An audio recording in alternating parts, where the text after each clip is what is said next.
లేని ఎడల మరి మేము న్యాయస్థానాలు అయినా సరే ఆశ్రయించి అధికారుల నిర్లక్ష్యాన్ని తప్పకుండా న్యాయస్థానం ద్వారా మేము నిగ్గు తెలుస్తామని తెలియజేస్తున్నాము. ఇప్పటికైనా ఉన్న అధికారులు సమన్వయంతో, రెవెన్యూ కానీ మున్సిపల్ అధికారులు కానీ సమన్వయంతో పనిచేసి విలువైన ప్రభుత్వ భూమిని కాపాడాలని మేము సామాజిక కార్యకర్తలుగా డిమాండ్ చేస్తాను.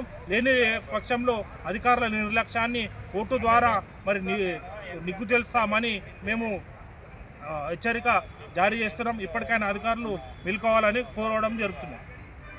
ఈ సంఘటన జరుగుతుంటే విస్తృతంగా అనాలోచిత చర్యగా చెప్పబడుతుంది. ఎందుకంటే ఉద్యమకారులను గుర్తించడం లోపమైంది. ఉద్యమకారులకు 250 గజాలు ఇస్తానటువంటిది మేనిఫెస్టోలో 420 హామీల్లో ఉంది. ప్రభుత్వము ఉద్యమకారులను బజార్లో పడేసింది. గత ప్రభుత్వము 2 దఫాలుగా పరిపాలన చేసి ఎప్పటి చిప్పెనుగులు అన్నట్టు చేసిన పరిస్థితి. మరి ఇప్పుడైనా కాంగ్రెస్ మేనిఫెస్టోలో 250 గజాలు ఉద్యమకారులకు ఇస్తా అంటే అర్హులైనటువంటి మాకు 250 గజాలు ఇవ్వకపోగా ప్రభుత్వం ప్రైమ్ ప్రాపర్టీ కింద ఉన్నటువంటి చోట ఇష్టారాజ్యంగా అక్రమ అనుమతులతో ప్రభుత్వము వ్యతిరేకంగా, చట్ట వ్యతిరేకంగా వాళ్ళు ప్రాపర్టీని కాజేసి అక్కడ నిర్మాణం చేస్తున్నారు. మరి మున్సిపల్ అధికారులే కానీ, రెవెన్యూ చట్టాల ప్రకారం కానీ లబ్ధిదారులకు బెనిఫిట్ కావాలి. కానీ 250 గజాలు ఉద్యమకారులకు ఇస్తానది వట్టి మాట అయిపోయింది. మరి ఇది మనకు ఎక్కడ భూములు ఉంటాయి, ఎక్కడైంది అనేది రెవెన్యూ చట్టం ప్రకారం మున్సిపల్ పరిధిలో ఉన్నటువంటి ప్రభుత్వ నిర్వహణకు అప్పచెప్తే మరి అధికారుల అలసత్వమా, మరి లేకపోతే ఉద్యమకారులు లేడని చెప్పి ఉన్నదా? ప్రభుత్వం చట్టం మేరైతే కొందరికే చుట్టమా?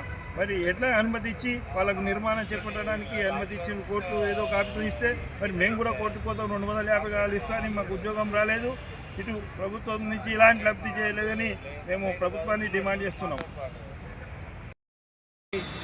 పట్టణంలోని సర్వే నంబర్ 374లో ప్రభుత్వ భూమిలో గత కొన్ని రోజులుగా అక్రమాలు జరుగుతున్నాయని మున్సిపల్ అధికారులకు, రెవెన్యూ అధికారులకు ఫిర్యాదు చేసినప్పటికీ ఎలాంటి చర్యలు తీసుకోవడం లేదు. దాదాపు 900 గజాల ప్రభుత్వ స్థలాన్ని అక్రమంగా 59 జీవోలో మరి ఇండ్లు లేకుండా ఇండ్లున్నట్టు మున్సిపల్ కార్యాలయం నుండి ఇంటి నెంబర్లు పొంది వాటి మీదనే మరి అనుమతులు పొంది తప్పుడు సమాచారం ఇచ్చే అధికారులకు మరి జీవో 59 ప్రకారం దరఖాస్తులు చేసుకొని ఈరోజు మున్సిపల్ కార్యాలయం నుండి కూడా అనుమతులు కూడా తెచ్చుకొని ఈరోజు మరి వాళ్ళు మరి రెవెన్యూ అధికారుల కోరిక మేరకు అనుమతులు మీడియాలో రావడంతో అనుమతులు రద్దు చేసి ఈరోజు కోర్టుకు కూడా తప్పుడు సమాచారం ఇచ్చి కోర్టులను కూడా తప్పుదారి పట్టించే విధంగా అక్రమార్కులు వ్యవహరిస్తున్నారు.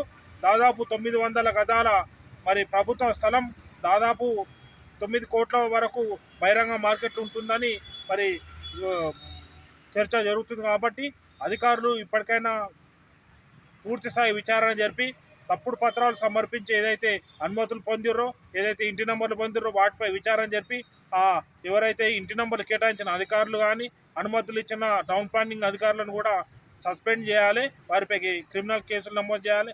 ఎవరైతే భూ కబ్జాలకు పాల్పడి అక్రమ నిర్మాణాలు చేస్తున్నారో వారిపై కూడా కఠిన చర్యలు తీసుకోవాలని, విలువైన ప్రభుత్వ భూమిని ప్రభుత్వం స్వాధీనం చేసుకోవాలని మేము కలెక్టర్ గారిని, మున్సిపల్ కమిషనర్ గారిని, ఆర్డీఓ గారిని కోరుతున్నాం.